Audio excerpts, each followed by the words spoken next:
And I'll just come in the beginning. Here we go. I'll say some basic shit and then I'll bring you in. Ready? Here we go. Yeah. And 3, 2. All right, everybody. Hey, welcome to the show. Lights, camera, AI. Will Roberts here. And today, I mean, I'm always excited with my guests, but today it's going to be kind of tough to keep this under 3 hours because my guest has, by all means, done everything under the sun. And I met him back during COVID Mhm. because he was working as a keynote speaker with this person, blah, blah, blah, blah. And then we hit it off. And then, from there, he brought me into Studio City, which is awesome. If you check it out is it still on Amazon? It's on Amazon, it's on Tubi, it's on Roku, um, and a couple others that I Yeah. can't. I think maybe Pluto. Yeah, But it's out there. Good. Yeah. it's out there. Great project and a big hunk of really amazing actors that I am still to this day very thankful to Sean. By the way, you have what you're doing on your thing. I used to have this where I would go like this and it would follow me everywhere. Yeah, And I hate that. I don't know how to turn it off. I do. I'll tell you when we get off the air. Oh my Because I was God, thank doing you. this and all of a sudden I'm going like this and It's people the are going, worst. why are you tracking It's yourself? the I'm like, worst, and I'm and not. it makes my eyes look like I'm shifty. I just because I'm technologically challenged. So There you go. Hey, before we start the show, I want to tell everybody about what's happening. The reason why I started Lights Camera AI for a couple of reasons. One is that I started doing a little bit of research here Mhm. about a year and a half ago and found that, like Sean has said, a lot of my good friend, actor friends, veterans or beginners are sort of challenged. Like not really you. I'm not referring to you, but I have friends that literally will call me up and go, "How do I make this work?" I go, "Well, first you got to turn the computer on." And they don't even know how to turn the computer on. So I want to announce that at this moment, when you're watching this episode, you probably are aware that I've launched with a partner, Sal, who was oprime.tv, which is this big international film festival sort of marketing company. I'm launching something I have launched called myauditionai.com. And here's what it is. If you're looking at it now, it's a all-encompassing suite for actors, filmmakers, producers, directors. And here's what happens. As an actor, you can upload your scenes for your audition.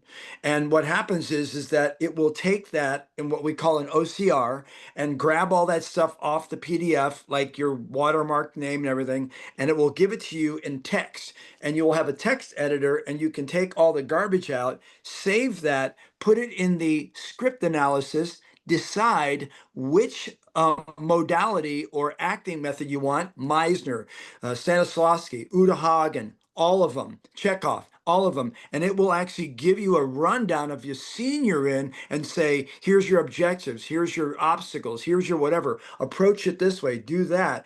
And you can actually print it out in a PDF to look at it. Then you can take it into the teleprompter. You can teleprompter it.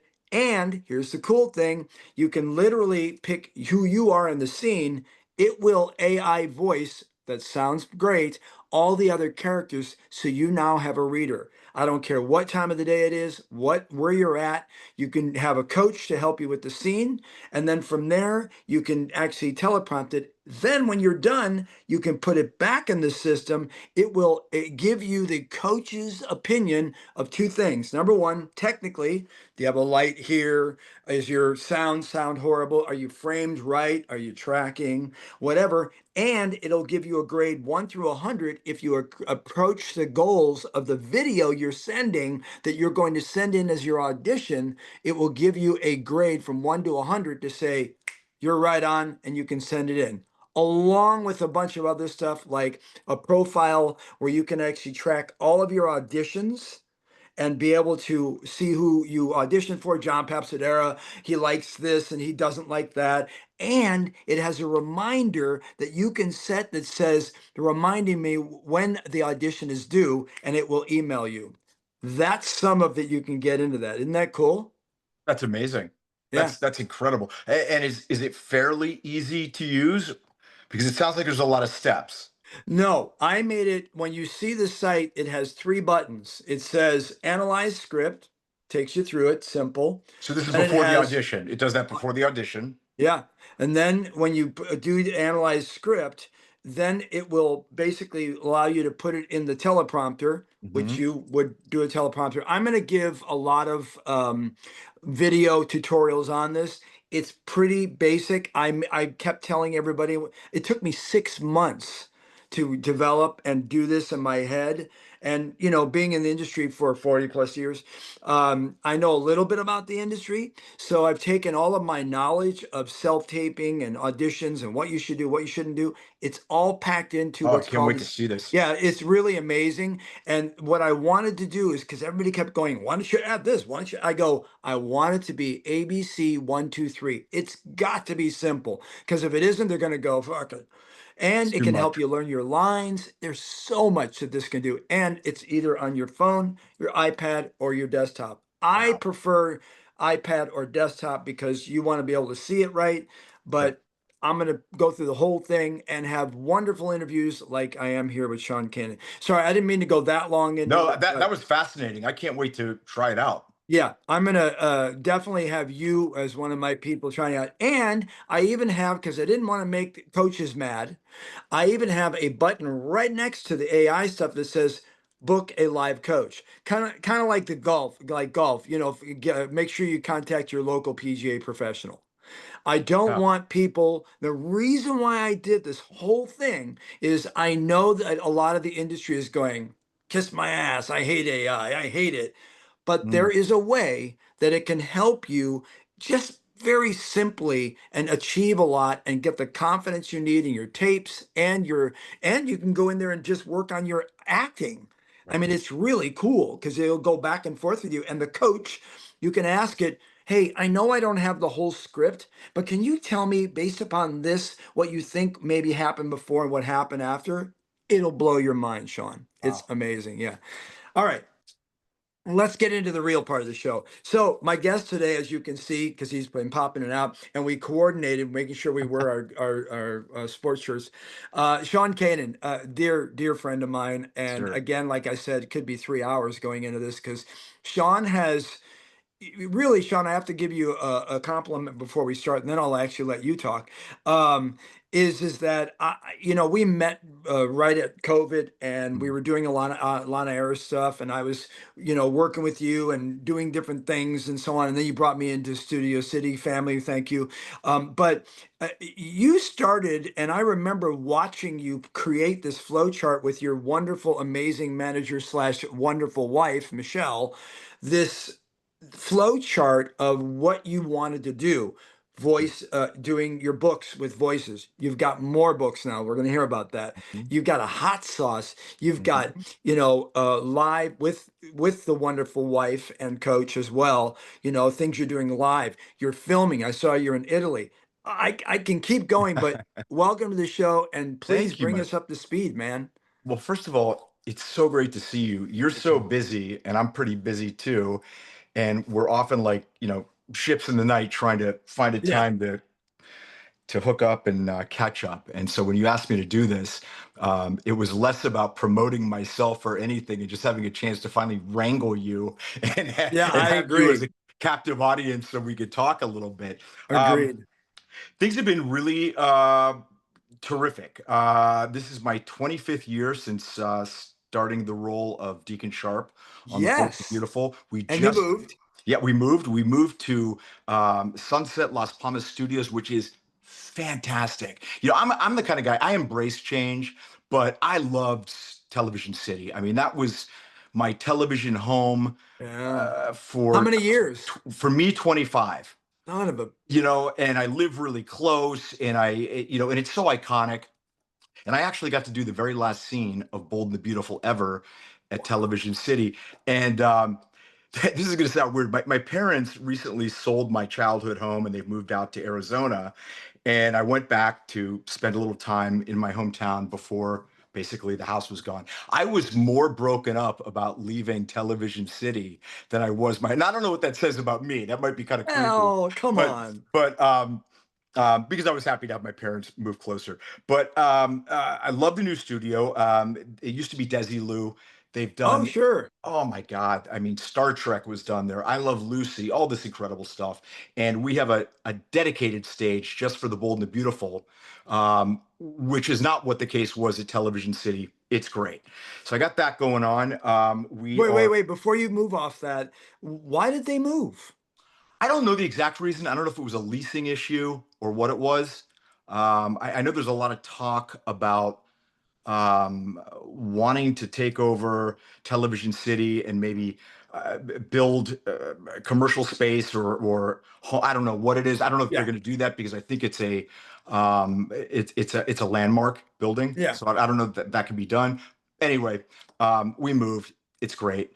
yeah. Um, what else? We're currently in production on an action film that Michelle is directing. Awesome. We were hired to write it. Our company, Flip Creative, is producing it. We've already shot a couple days and then go back into production September 8th. And Michelle is out location scouting as we speak.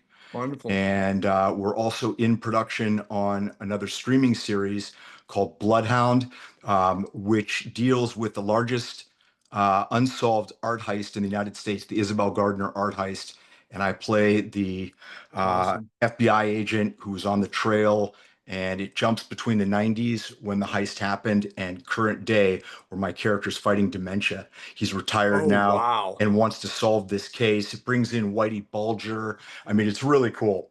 Um, yeah, we're gonna have to get you on that, Will. That, by And the way,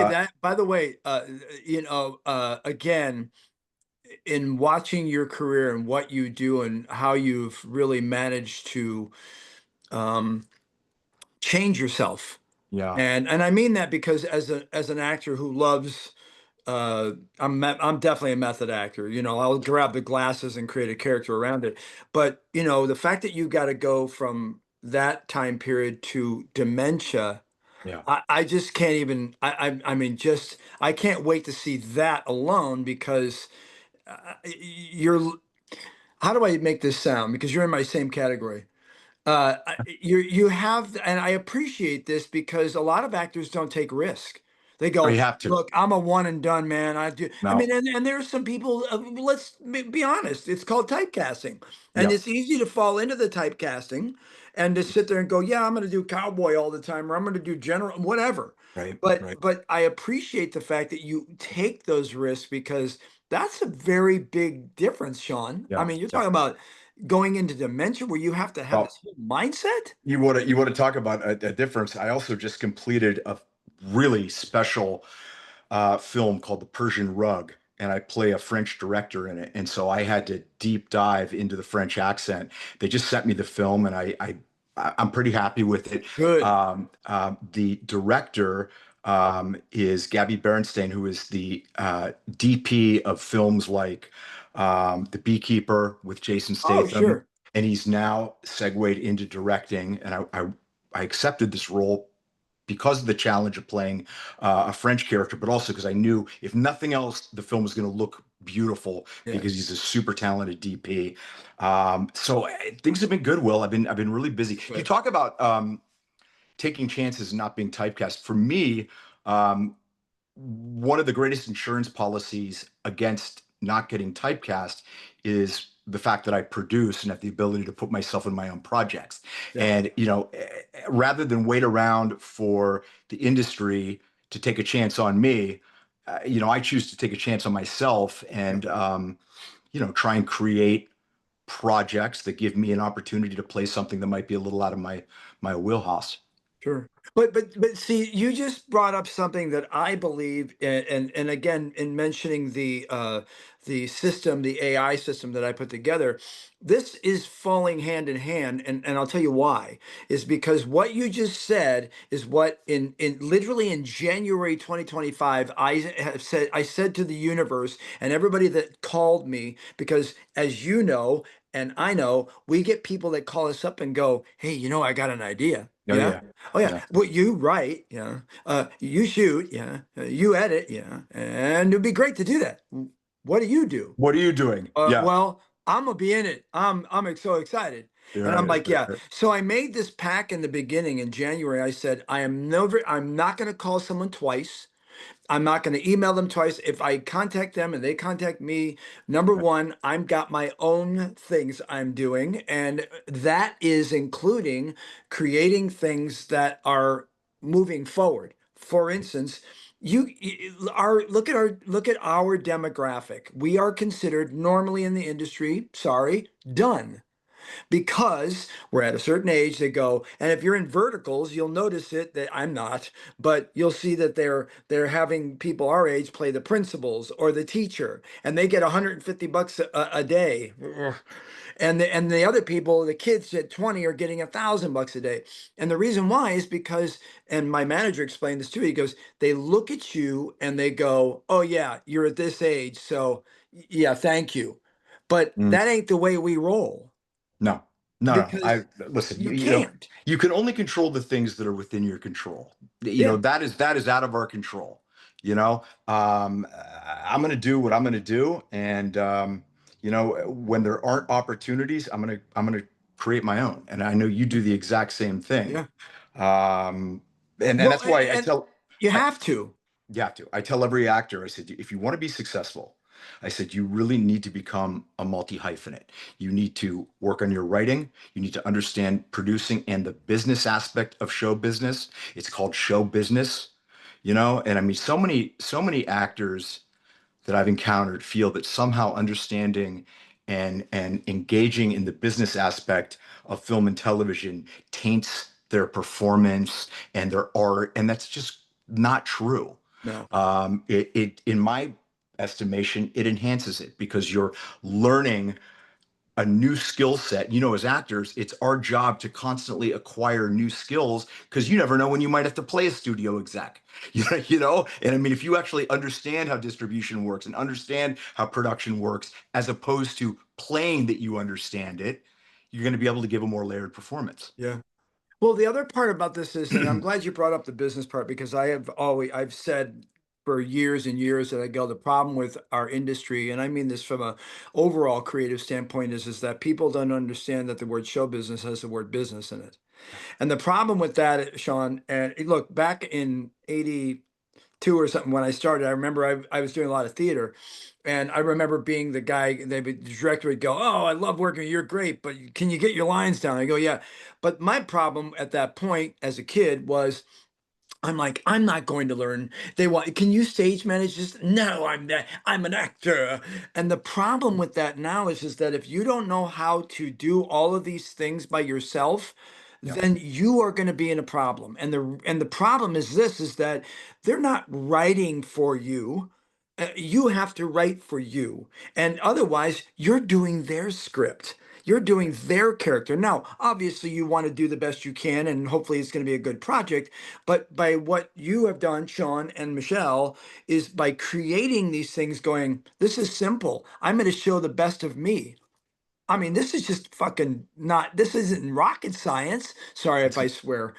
This isn't rocket science. What it is it's business. And in business, if you want the best ROI, return on your investment, then Mhm. you need to invest in yourself and Absolutely. learn all these things. And let's be honest, now that people have to do shooting their own self tapes, it's given a totally different perspective as an actor, going to be or not to be. Oh, wait, that doesn't frame Will, right. yesterday, Michelle and I were looking. We just cast it actually, but it's a part to play the younger version of our female lead, and we've probably had 600-700 submissions. And Wow.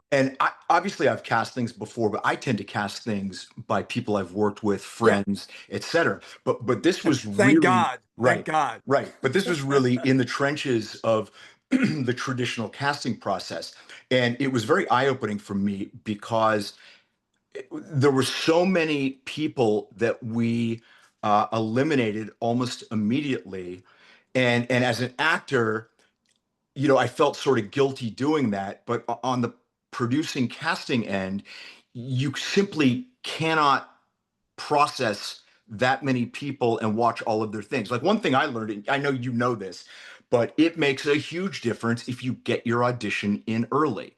Michelle Yeah. and I were working in Vegas this past weekend, and we watched 3 or 4 videos, and there was another girl we liked, but she hadn't finished her audition yet. And so I said, look, I'd like to see her audition. But what happened was we found the girl who just nailed it. And that's what it was. That Um, makes me cry. and I just want to tell actors a few things. There are a few other things that negated certain people's opportunity that had nothing to do with them. And I want people to understand that.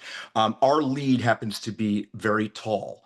And so I couldn't cast someone who's 5'1" to stand next to other people because it just wouldn't work. And some people may have given fantastic auditions, and you need to know sometimes that you put your heart and soul into an audition, and it probably is a great audition. And I'm going to say a good 75 to 80% of the time when you don't get something, it's not because your audition isn't good. There are variables that have nothing to do with your acting. I'll give you another example. Part of the film, there's sort of a Dirty Dozen component to it, where there's a group of mercs that we have to cast. Okay, and at one point we said, "Oh my God, we've got almost all people with dark hair, and our lead he has dark hair, and it's going to get confusing. We got to start casting somebody." And so we found this guy with like bright red hair. But I mean, that sounds absurd, and it sounds like people who are actors are going to go, "Well, that's stupid. The best person should get the part." No, Yes, but it doesn't always work that way. no, You know, and no. And I have to. I'm just going to throw this out to you is that what you're saying is the answer to when, and I know you've had this question, how do you get over if you audition for something, Sean, and each time that must be so hard, the rejection? My answer is no, because when I do it, I realize a couple of things. Number one, I did it, it's over. First of all, it's good for your mental health. Second of all, you have to understand that, yes, I know I turned in a brilliant, brilliant audition. Looks great, sounds great, even said it was great. right. But the problem is that you don't understand who they're matching you Yeah, with. Or absolutely. honestly, you don't know if that guy's director's friend is going to be there going, hey, man, 1000%. give Uh, it to Or, me. or, or if, like us, we produce we're independent producers. And so we raise private equity financing. And Right. that means that I've got an investor writing a check, and everybody's investor has a cousin who wants to be in acting. And when they're writing the check, they get some consideration. I just want to jump in and share something, though, That's that's sort funny. of philosophy from the way the Cobra series. You talk about how do you not allow yourself to feel defeated when you know you've given a great audition. If I can offer two pieces Oh, of advice, please. the first is I'm a big proponent of if you want results, stay out of them. And that doesn't mean keeping an eye to the future and working towards goals. But what you need to work on is the process, the series of habits that it takes to achieve the goal. And with auditioning, okay, auditioning is a series of habits that you use to create the audition.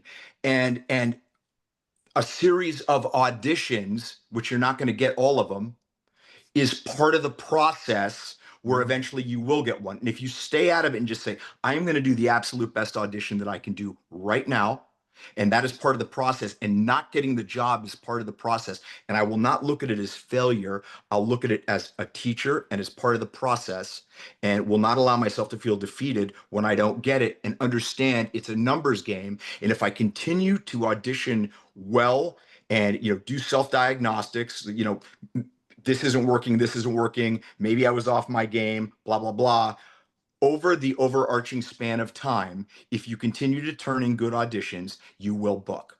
Absolutely. And you know what? You're putting something it's tough because you're putting in something in place, and I know because of self-help and my own keynote style stuff that I do is that most people look, and especially actors, and I hate to say this, but they're not real stable people. I don't mean that to Mm, be disrespectful, but it's actually a benefit because we get our emotions, or we're wearing them on our sleeve, and we're able to produce things and people right. go, wow, that was amazing. That was you. But the problem is that what most actors and creatives don't understand, again, back to the business is show business, is that you have to be able to understand that you are going after something and it's not there. It's here, and you have to continuously do the same thing and disconnect yourself from the emotion of that, because that's what we Absolutely. deal with. You have Because to. if you truly are an actor that every single time you get upset about every audition you You do, can't. You can't. yeah, you're going to And be in also, the here's the thing. corner. You know, if you if the only time as an actor that you are able to find happiness is when you are on a set working, you are going to be a wildly unhappy human being the majority of the time. And it took me a long time to learn Yeah. that. And once I learned it, it kept me from having to push. And I was just going to say something. Having watched all these auditions, there were a couple things I noticed that differentiated the really strong auditions from the less strong auditions. And, I'm an acting coach. I'm Yeah. always looking to help my students improve. The first thing is this: acting is not about waiting for someone else to stop speaking so you can say your lines. Some of the best, most impactful acting is done when you are listening. Okay. Have choices, have an inner monologue. That's the first thing. The second thing is most of the actors who I could tell were either younger actors or were not the stronger choices, they pushed. Trust your choices and don't feel the need to be overly demonstrative with them. Yeah. A lot of acting is knowing, not showing. Now, that doesn't mean you don't have informed choices that are Yeah. loaded, that are hot, Yeah. but they don't always have to be, almost bombastically emotional to demonstrate it. You Right. know, watch your audition afterwards and ask yourself this: is that really how I act when I'm feeling that emotion? Like, I know what I'm like when I'm angry, okay? Yeah. And it tends to be pretty big. But I also know what I'm like when I'm hurt and I'm sad, and it's not usually overly demonstrative. And if I see myself pushing, I know that I'm not really acting with the true intentionality of what my emotional range is.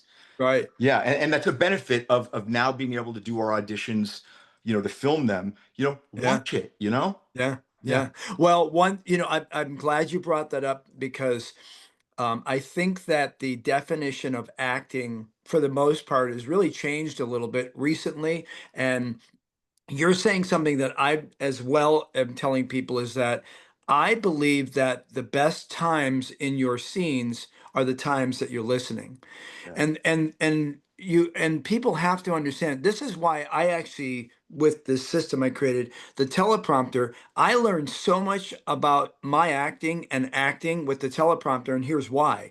I'm over here, and I was doing this before people were doing it, and sending in my stuff, and they would go, wow, that's great. And I was using a little voice changer to do hmm it.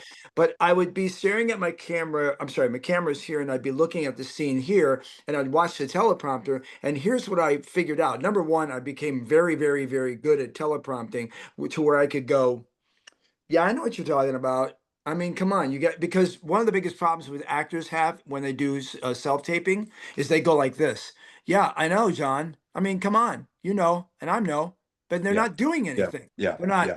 So with the teleprompter, what I learned was that I got so good that I could listen, give an And emotion, but the important thing I learned was I don't do their lines. I don't have someone physically doing lines on the way I do it now. I literally do my lines, and then when theirs come along, I do this, right, and I read it in my mind, not going right, like this. yeah, yeah. But what it did for me is it made me go, I can take my time. I can listen. And that right there changed my self tapes like I overnight. mean, if you think about acting as every scene has a goal, a series of obstacles, and the actions that you choose to accomplish the goal. Hmm. Um, Empathy is a really strong action. To be Yeah. connected with someone in empathy, and listening is a huge part of empathy. Yeah. And so when you're listening and not speaking, you still have the ability to be extremely active in affecting the change that moves you forward to your goal. And another thing that it just made me think of this, you talked about how, actors sort of look straight into the camera. For me, a lot of times, if you look at the scene, um, and you have a strong sense of place. In other words, if you're having a conversation with somebody in a booth at a restaurant, you're not there alone. And we all know when we're talking to somebody in a restaurant, sometimes we're looking around before we say something and share a piece of information. Is anyone listening? When you create that there is a sense of place, it'll inform your acting so that you're living in an organic biosphere rather than just speaking directly to someone Yeah. and that also brings another nuance into it. Yeah, and very, very good point. And one thing I'll add to that is that when I think actors do that, they don't realize something really important. I'm the camera person. They're going to get the angle and the shot that they want Right. on that scene. You just need to do your thing. And they're Yeah. going to, so don't, I mean, it's almost like playing to the camera that you're going, oh, I know the camera's over here, so I'm going to do a little three-quarter cheat. And no, you just do your thing and they're Yeah. going to tell you what to do. Your job as an actor is to deliver the lines, not come drunk, Exactly. and make sure that what you're doing is conveying what needs to be conveyed in there. But Right. really quickly going back to this whole thing, the process is really the fun part. And you said it is that if you're living to be on set only, then you're not enjoying the game. And quite honestly, I love the game, Yeah. and I love the rehearsal. I Yeah. love the rehearsal because you kind of go, oh man, let's do this. Like, I'm going to give you an example. Doing Studio City with you guys. I Mhm. love to tell this story to people all the time is that I got on set and Sean goes, yeah, we're going to have you in this scene, one scene. You're going to be this, and you're going to be with Natalie. Okay, great. And we started doing it. And then I see you guys over in the corner going, and then he came up to me and he goes, Sean goes, uh, come here. Tim wants to talk to you too. Can we just give you two more scenes? I go, yeah, where are they? Well, dude, you were so good that I was like, look, we gotta expand this immediately. Well, And I that's one of appreciate the it. blessings of being, the writer and the producer. Yeah, I had the ability to do that. You don't really have that opportunity very often. you don't. Oddly enough, I didn't expand any scenes for myself, but I did expand them for you. But And, you were, and but that's the thing is that you threw in a one with Marin Horsford. I can't remember how to say yeah, her name. Anna Marie Horsford, he was That terrific. one and that one, by the way, was just like I That was great. absolutely That couldn't. was Yeah, great. we did what, three five Well, minute she's scenes. she's terrific. I We mean, just kept going, do you know the story? Yeah, you probably don't know this. I'm just going to segue really quickly. I went and saw St. Elmo's Fire when I don't remember what year that came out, but I must have been in high school, 82. 82 maybe. Yeah, I didn't graduate high school to 85. And she had this one scene where she plays a hooker that Andrew McCarthy is sort of deciding, do I want to pick her up? And I just was mesmerized by her. And then years and years and years, decades later, we worked together on Bold and the Beautiful.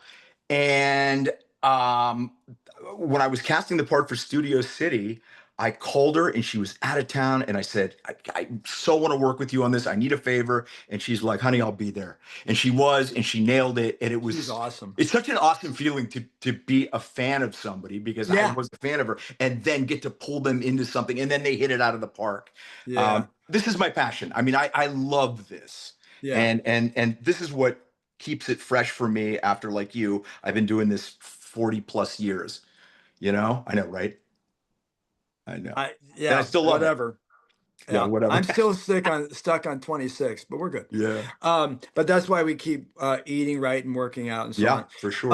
But just to cap that off is to say that the fun part is when you all went, yeah, just don't have a script. So let's just do this and that. And I'm Yeah. like, yeah, Yeah. I call Yeah. that catcher's mitt theater because I used to Yeah. do a lot of theater and I did some regional stuff and a lot of times the people in it because I was doing British farce, where it goes like this. Right. Uh, they wouldn't know their lines. So I always had to be able to be so quick on my improv, which I am because I've trained myself that way. Mhm. But to be able to work with you in that scene and to be able to, and certainly with Natalie and then her, it was just like, wow, this is like a triple header. This was a, That's you just hit the nail on the head about something. One of the biggest assets that an actor can have is their ability to improv. And by improv, it doesn't just mean somebody giving you an idea. It means you having the ability to write lines. Sometimes it's in your head. Sometimes if, like when I'm writing something, I get to actually write them, but I yeah. can't tell you. Did you ever see that great interview with Matt Damon when he talks about Jack Nicholson? Yes. Okay, I'm not gonna if No, I've seen anyone who hasn't seen it. it, Go see it. just go. It's 4 minutes long. It's one of the greatest acting lessons you're going to ever get, and it's really funny. Just Google Matt Damon talks about Jack Nicholson in The Departed, and it's true. The ability to be able to write can give an actor an edge and take what's a good scene to a great scene, or what's maybe a scene that's really struggling, and pull it over the line to being a scene that works. Right. Yeah. I agree with you wholeheartedly, and I'm going to give everybody my tip on improv. I mean, when I started out in the '80s, I was also a magician, a balloon You artist. do everything, man. Yeah, I'm a legend in my own mind. But Guinness the World Book of Records quick draw, yeah, a right? little bit of Cirque that. du Soleil. Yeah, a couple things. We're done. Anyway, but here's the thing: is that I literally, and I'm telling every actor they should do this. I literally, when I was doing this back when I was in my late teens to early 20s, I was a professional clown mainly because I needed to make money, and I was a horrible waiter. But the reality is that I went to a Chevy's, I went to an El Choritos, I went to an Applebee's, and I go, look, I want to do animal balloons, table to table, and you'll pay me $50, feed me, and I get to make tips. Well, I watched myself do this, and people are like, why would you do that? And I go, because I learned how to improv. I learned how to walk into an audience. And first of all, I knew that dad was the guy with the money. So I couldn't make fun of dad. I had to make fun with With dad. dad. And so what I did was I started, and this is the biggest thing I can tell actors is that with improv, the reason why you want to become very good at improv is because acting should not be acting. And what it should do is should be reacting and listening. And so by me doing this in front of people like this and becoming so comfortable that no matter what they said, I either knew that I could move on and not make money, or I could stay there and make 20 bucks a table and walk away with about 300 bucks a day, is I realized that I had to become so conscious of everything around me and be able to read the signs, improv, that Mm. you could throw anything at me. And I did this on purpose because if you do not, and I know this is in your book, and we're going to talk about that quickly after this because I know you got a lot going on.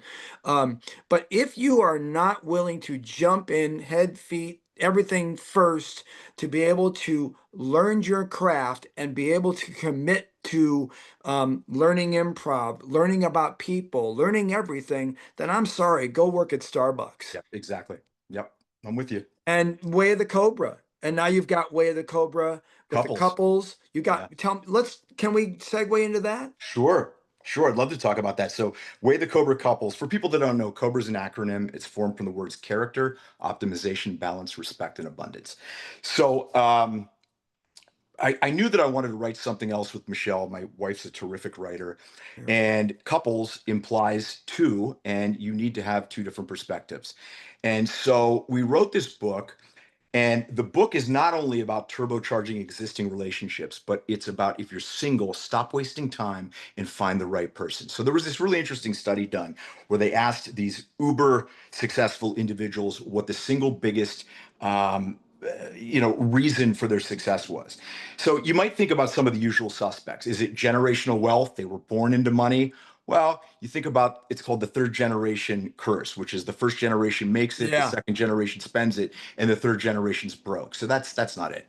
Is it going to an Ivy League college? That would certainly be a force multiplier, but you look at lots and lots of billionaires never went to college. is it getting up at 4 a.m. and grinding? Well, if that's the case, then a lot of janitors would be captains of industry. It's not that. They all attribute it to their choice of partner. It's that important, right? And so we got into this, and we offer perspectives about how we've been able to have a successful marriage for now 13 years in Hollywood, not the easiest place to have it. No. What some of our secrets and tips are. And we don't always agree on everything. And I Yeah. think that's part of what makes the book interesting. Um, but there is some phenomenal advice in this book. And I would encourage anybody who is having trouble in their relationship or is maybe about to get married, or maybe, one of the partners is sort of falling asleep at the wheel. It's a great book. You can get it on Amazon. It's Way of the Cobra Couples. But End of wait, pitch. okay, but wait. I'm about to give you your newest market for that because I think it's there, and that is that I believe in this day and age. First of all, by the way, my wife is just phenomenal, and she is just, we are the same as you two are in the sense that if my kids come up 11 and 14 and say, "Why are you guys arguing?" They know it's usually not about us; it's Mm, about something else that's in right, our environment. right. We are the best friends, and what we have learned is that this is true what you're saying, strengths and weaknesses, Yeah, and realizing that you work better together, yeah, and not, you're not always trying to, if you look at your mate and you look at and you go, oh god, geez, I'm going to go over here and do, that's a problem. yeah. If you're looking at your mate and wondering if you could be somewhere else, that's a problem. But why I think here's another segment of population that you all should be selling this to, everybody. Yeah, Why? Because everything depends on relationships. absolutely. And if you Yeah, are not looking at the formats and the formulas yeah, that you're Sean and Michelle are saying, yeah, and being able to you learn ahead of time. It's like preventional medicine. The reason why you do that is not because you're like trying to figure out what frickin' turmeric you can eat and drink and whatever and spend money at Whole Foods on. It's so you can make your life better. If you're with someone, you make the commitment. This is the thing I hate the most is that people go, well, we're getting a divorce. Well, how long have you been together? About 10 years. What's wrong? They never listen. Did you start off in the beginning asking questions? Or are you now 10 years into it going, you never listen? And I know that your book probably deals with, hmm, making sure that you are doing like an actor listening and hmm, not just trying to one up the other person, because yeah, that's common in our society anyway. It's like, oh yeah, it's like actors. The reason why they act the way they do is because they're waiting for their, my line comes next. And you're like, right, "Well, but you're right. missing the fucking scene." And also, So people infer and intuit information in different ways. They say that people are either auditory learners, kinesthetic. kinesthetic, visual, etc. Yeah. And you might use one form of communication as your primary mode of communication with your partner, and that mode of communication is not the best way for them to hear something, and you have to learn how to communicate effectively. Like I would, for the longest time, always ask Michelle to read something that I wrote. I said, please read this. And Michelle hates to read that way. I'm sorry, have something read to her. She likes to read it herself and Sure. digest it. And once I just accepted that, it was like problem eliminated, Yeah. you know?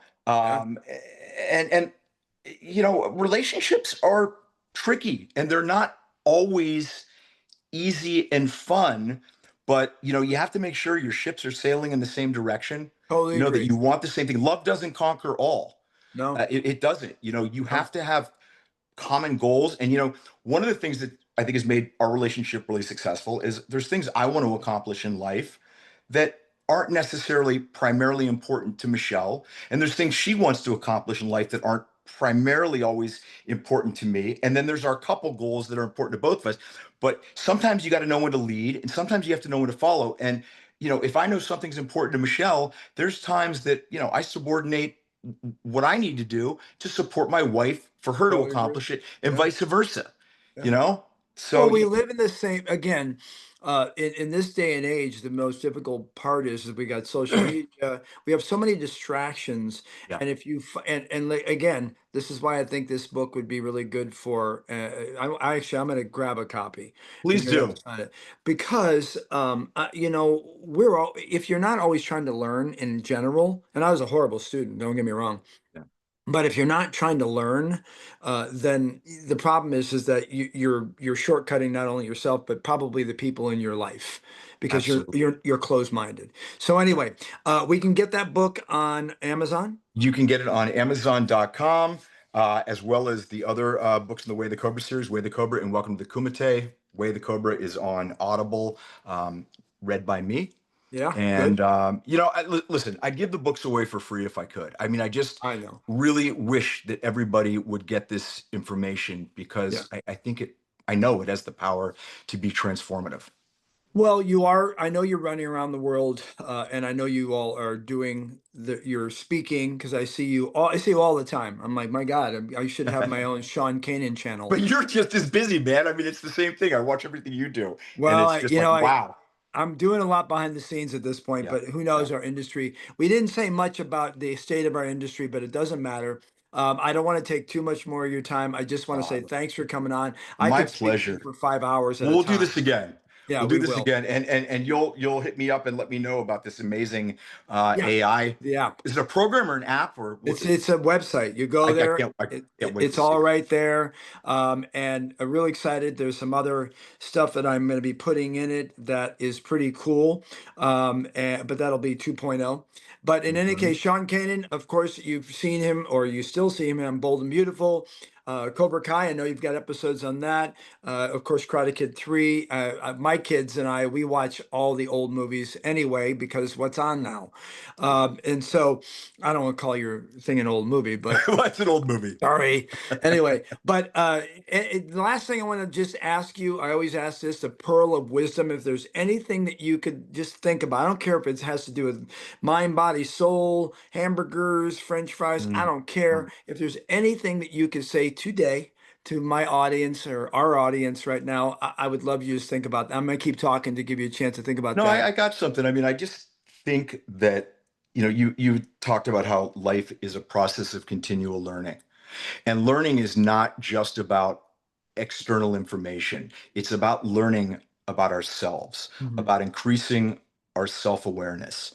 And the goal to that, I believe, is to live our lives to the deepest amount of authenticity possible.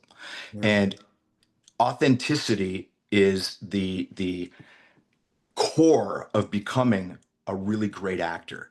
And Yeah. if you don't have it in your day-to-day life, you're not really going to be able to manufacture it as an actor. And Yeah. so whatever you can do to continue growing as a person, pushing the boundaries of who you are and working towards being the most authentic version of yourself, you can't go wrong doing that. And I'm just going to plug one more thing. If you get a chance, please watch my TED Talk. Yeah. Just go TEDx Sean Kanan. It's really, I think, very interesting. It quickly talks about how from the time we're born, we're pushed to become successful, to become someone, become something.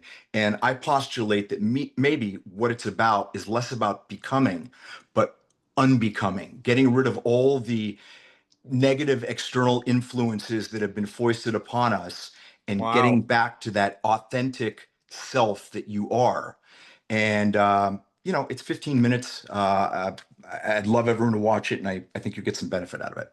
I will definitely put this stuff across the screen as you're looking at it right now in the lower thirds. And by the way, yeah, I've been doing a lot of deep diving in with a guy named Bruce Lipton, who's amazing, who's a PhD that talks about the fact that our biology is changed by our subconscious that is training Mm. from 0 to 7. So from 0 to 7, we're in theta. I do a whole No, no, episode yeah, yeah, about yeah, this. yeah. And then it starts pruning and things like that. Yeah. Yeah, and so all the garbage you got from 0 to 7 is what determines how you behave and so on. And like you said, so boy, oh boy, We'll thanks, do Sean, this for again, right? yeah, we will. I hope so. Anyway, have a great day. I appreciate You you, too, brother. my And if friend. there's Yeah, anything else, let me know. Otherwise, folks, thanks for hanging out with us. Lights, camera, AI. I'm Will Roberts. That's Sean Kanan, my guest, and we'll see you next time. Awesome. Hold on. Thanks, man. I thought I was gonna like That was great. It went by so quickly. it Listen, did. we got to get together and have lunch or something, Stop and, record. and Yes. see each other. How far